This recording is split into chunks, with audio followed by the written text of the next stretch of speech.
नमस्कार साथियों, आज मैं आपको महाकवि भूषण के काव्य सौंदर्य से परिचित कराऊंगी। भूषण वैसे तो रीतिकाल के कवि थे, लेकिन उस दौर में उनकी कलम वीर रस से सारोबार थी। रीतिकाल के कवियों में राष्ट्र कवि के रूप में महिमा मंडित किया जा सकता है, क्योंकि रीतिकालीन काव्य में वीर रस और ओज गुण का संचार करने वाले थे सम्राट कवि भूषण। पायल की झनकार को तलवार की टंकार में बदल देने वाले कवि भूषण ने प्रमुख रूप से शिवाजी और छत्रसाल की प्रशंसा में ही लिखा है। आप अब जरा भूषण के युद्ध वर्णन में उनके छंद का जो ध्वन्यात्मक सौंदर्य है और अलंकारों का जो सजीव वर्णन उन्होंने किया है, सजीव चित्रण किया है, वो आप इस कविता में स्वयं सुनिए।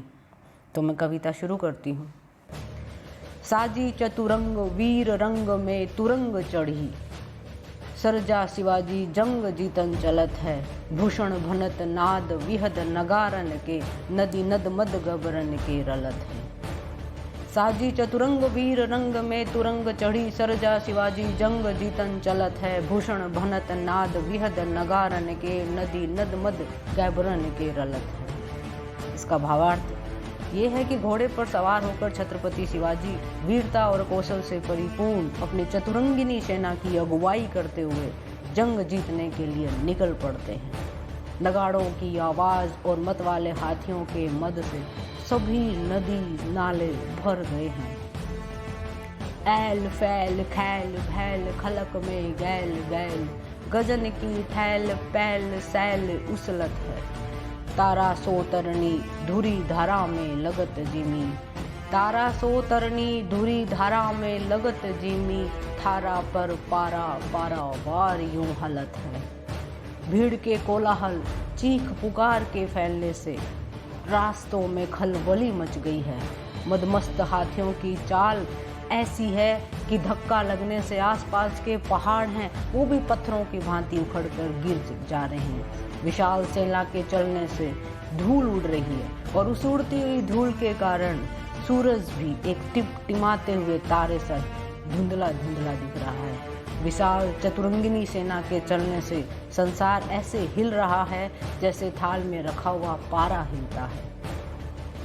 बाने फहराने गहराने घंटा गजन के, बाने फहराने गहराने घंटा गजन के, नाही ठहराने रावराने देश देश के।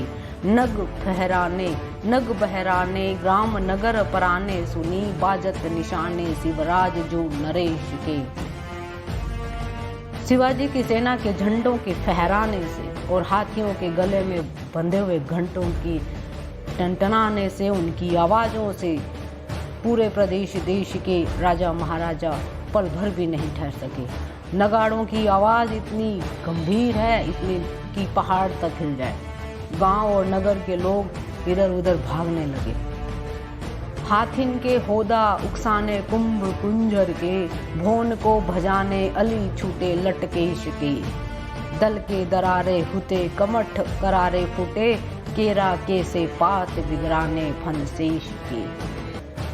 हाथियों के शत्रु सेना के हाथियों पर बंधे हुए होदे बोलते हैं, हाथियों पर बैठने के लिए जो जगह बनाई जाती है वो होदा होता है। तो शत्रु सेना के हाथियों पर बंधे हुए होदे घड़ों की तरह टूट गए हैं। शत्रु देश की स्त्रियां जब अपने अपने घरों की ओर भागी तो उनके केश हवा में इस तरह से उड़ रहे थे कि उन्हें देख के काले रंग के भौरों के झुंड नजर आ रहे।